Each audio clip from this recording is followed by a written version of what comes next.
November 3rd, elections happen and it seems Biden has won.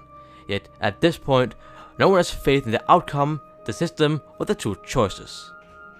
As mail-in ballots come flooding through and the country splits ideologically, then no one can denounce the fact that this is the most highly contentious election in US history. The media wants Biden, but the people are a bit more skeptical. The very next day, Trump warns his voters that the election may have been stolen. The House Republicans back an attempt by Texas AG to bring Pennsylvania and Georgia State to court, but it is thrown out by the Supreme Court, which angers Republicans, especially those loyal to Trump. A few days later, the Republicans sent alternative electors to vote on their state's behalf that would turn the swing states, such as Pennsylvania and Georgia, red, giving Congress the choice to choose between the blue and red electors. However, Pence chooses to accept the blue electors. Congress counts the electoral votes and Biden has indeed won. That same day, Proud Boys at a Stop the Steal rally has a fight with the self-proclaimed Antifa members in DC that spills into the Capitol building. A gunfight breaks out and innocent bystanders are killed as a scandal surrounding the events unfurls. A few days later, Trump is banned from Twitter after talking about how he won the election. On January 20th, Inauguration Day, Biden is privately inaugurated, but televised to the entire nation. At the same time, Trump is secretly inaugurated in the NORAD Chechen mountain facility, but to the public, Trump's whereabouts is unknown. He is simply a shadow president. At this point, the nation enters national schizophrenia, as people simply take their own candidate as the leader. There's rumors going around that Trump and Flynn are in talks 24/7. What about is unknown. Trump claims that he had a phone call with Georgian Secretary of State about financing votes, and says it is proof that Democrats used the mail-in votes as a way to cheat the election. At this point, Congress has come to a standstill, as no one trusts one another, and each side believing the entire thing is rigged for the opposite side. Nothing can be done or passed. Lawmaking simply freezes. Despite the fact that Biden now theoretically has full control of the entire country, and Trump being nothing more than a shadow president, then Trump still has the ability to fan the flames and pin the people against Biden. As oil and food prices begin to shoot up, many people that would either have been neutral or pro-Biden end up siding with Trump due to his alternative policies on fracking and drilling oil, which would have helped the economy. Eventually, even the army begins to cut communication and defect to Trump's side, as they see Biden as illegitimate. This leads to a tense situation in the country, as it seems that Trump's government has been supported by the Marine Corps and elements of the US Army. As the army splits, so does the country, and DC can only watch on in horror. At this point, there are two presidents with two capitals in two parts of the country. A civil war seems inevitable. But what if Trump won? Could he have saved America?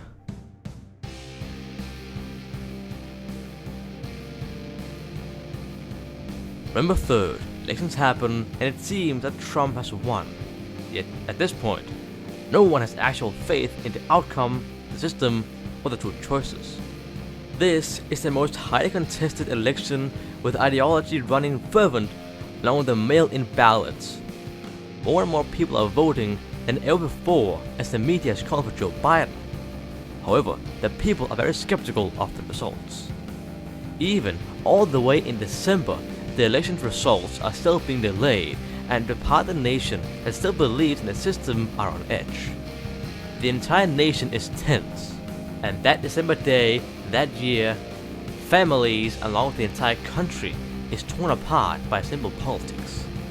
Ohio, Pennsylvania, and Georgia go into recounts. The recounts conclude, and Trump did indeed win all these battleground states. The Democrats sent alternative electors to vote on their state's behalf that would turn the entire swing state, like Pennsylvania and Georgia, blue, giving Congress a choice between red and blue electors. However, Pence chooses the ones first sent, that being the red one. Along with that, Congress count the electoral votes, and yes, Trump still wins. This makes a lot of Democrats upset, and they feel that their electors were not chosen. Therefore, many Democrats publicly denounced Congress. That same day, there are protests outside the White House, which isn't a new thing. However, this protest turns bloody as people try to rush the gates. 5 are wounded and 2 may have been killed, and an entire scandal surrounding this event unfurls. A few days later, and Trump is banned on Twitter despite being the actual president of the most powerful country in the world. Along with that, John Brennan alleges that Russians' vote tampering might have caused Trump to win in the key battleground states. January 20th, Inauguration Day, Trump is indeed inaugurated. However, it's privately and in the White House. The White House publishes a statement about the re-inauguration of the 45th president. At this point, the nation enters what's known as national schizophrenia, as people simply take their own candidate as the winner. Pennsylvania and Georgia state legislatures announced a bill to change how electoral votes are allocated, which would hurt Republicans in the future elections. The House of Representatives passes a resolution sincerely urging Mike Pence to invoke the 25th Amendment. At this point, Congress has come to a standstill, with no one trusting one another, since each side believes the entire election is rigged for the opposite side, and therefore, nothing can be done or passed. Lawmaking is simply frozen. Trump announces a statement saying that the Democrats are trying to undermine not only the country but the entire democratic system because of those laws in Pennsylvania and Georgia, which changed the system. At this point, the Democrats too had enough and leave Congress. Trump, fearing the worst, retreats from DC to the NORAD Treasure Mountain facility. In here, Trump is re-inaugurated, and Biden is now inaugurated in the White House Situation Room as a new president. At this point, there are 2 presidents, 2 capitals with 2 sides of the country. At this point, a civil war seems inevitable, and no one seems to be able to save it.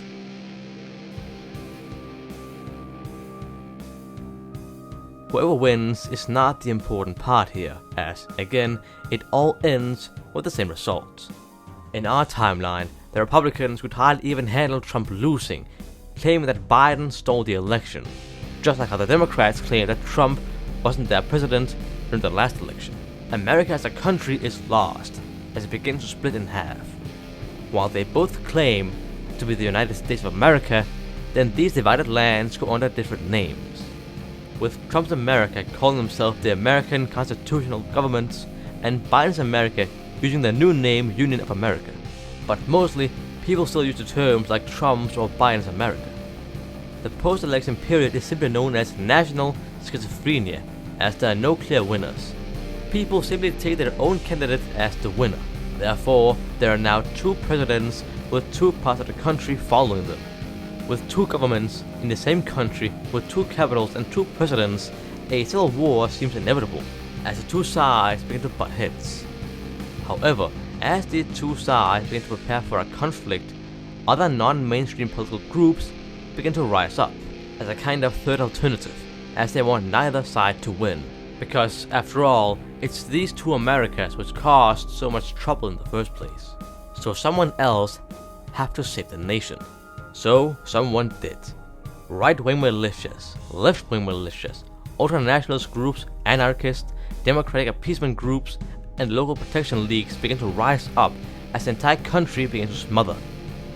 What first begins as a standoff turns to minor clashes, which evolves into fighting grounds, which finally ends in a state which can only be described as the Second American Civil War.